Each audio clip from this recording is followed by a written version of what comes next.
العالمين وبه نستعين على أمور الدنيا والدين والصلاة والسلام على أشرف الأنبياء والمرسلين وعلى آله وأصحابه ومن تبعهم بإحسان إلى يوم الدين أما بعد.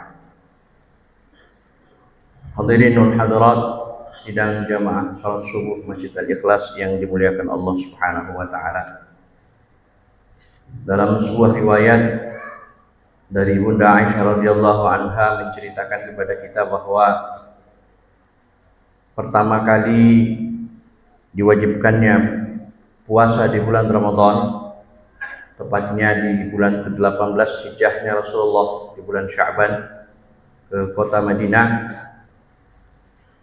Rasulullah di awal-awal Ramadan melaksanakan sholat malam yang kita kenal hari ini dengan salat tarawih, dan di malam-malam awal itu sahabat-sahabat Rasulullah juga ikut melaksanakan salat tarawih sampai kemudian di malam ketiga dan keempat Rasulullah tidak keluar bersama para sahabat untuk melaksanakan salat tarawih di malam itu.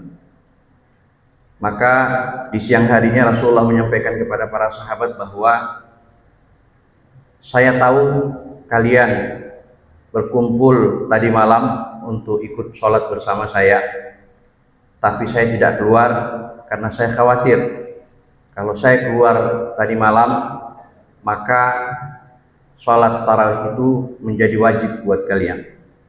Dan itu dilakukan Rasulullah di malam awal Ramadan.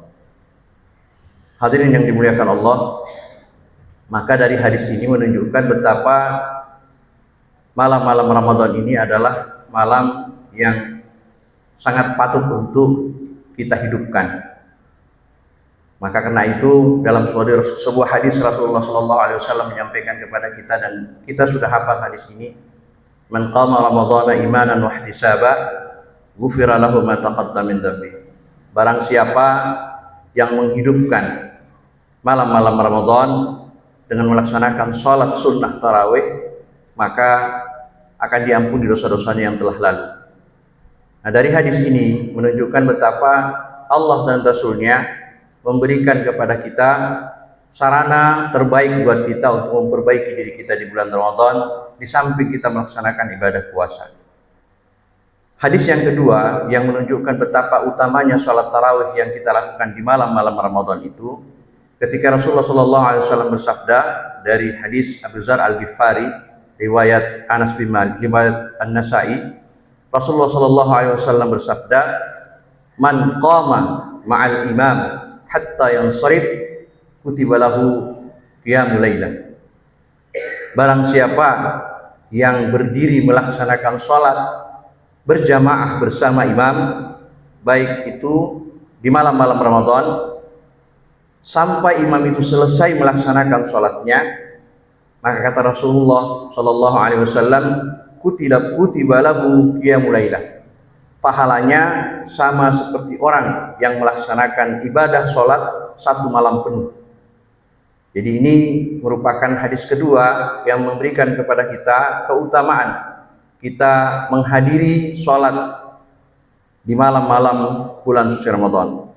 Yang ketiga, dalam kitab Al-Mushal Al-Fiqhiyah, para ulama Hanabil atau mazhab Hambali berpendapat bahwa ketika satu sholat sunnah itu dianjurkan untuk dilaksanakan berjamaah, itu artinya sholat sunnah itu memiliki fadilah yang lebih utama dari sholat sunnah yang lain yang hanya dianjurkan dilaksanakan sendiri.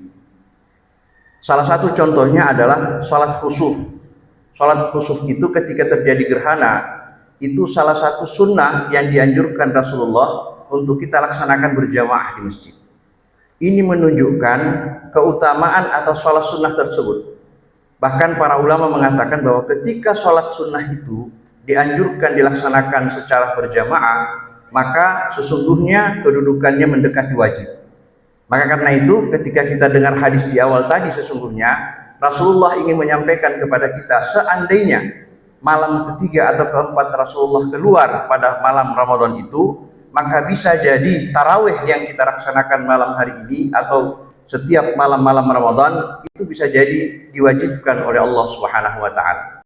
Dan sholat tarawih yang kita laksanakan di malam-malam Ramadan, kita disunnahkan untuk atau dianjurkan kita untuk dilaksanakan secara berjamaah, menunjukkan betapa sholat tarawih ini merupakan sesuatu yang sebaiknya kita laksanakan berjamaah. Nah, inilah mungkin yang merupakan beberapa hadis yang menyampaikan kepada kita untuk mengharuskan kita tidak menyia-nyiakan waktu kita di malam-malam Ramadan. Khususnya ibu-ibu, sekarang ini kan memang pendapat para ulama bahwa sholatnya ibu-ibu itu atau para wanita itu dianjurkan di rumahnya. Tetapi para ulama juga menyarankan bahwa tidak ada masalah ibu-ibu untuk melaksanakan sholat berjamaah di masjid sebagai sebuah bentuk syiar Islam. Maka ketika mereka datang ke masjid, selama tidak melanggar aturan syariah, tidak menggunakan wangian yang berlebihan, tidak membuka aurat, lalu dia datang untuk melaksanakan sholat berjamaah di masjid, khususnya sholat tarawih, maka itu adalah sesuatu yang dianjurkan dalam syariat Islam. Ini saja mungkin yang bisa saya sampaikan pada kesempatan subuh hari ini. Semoga kita bisa terus beristiqomah menjaga waktu-waktu kita di bulan suci Ramadan ini, tidak saja berpuasa, tapi kita mengisinya dengan amalan-amalan sunnah yang lain, membaca ayat Quran, kemudian menghidupkan malam-malam Ramadan kita dengan qiyamul lail, khususnya salat tarawih berjamaah di masjid.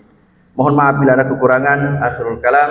Wassalamualaikum warahmatullahi wabarakatuh.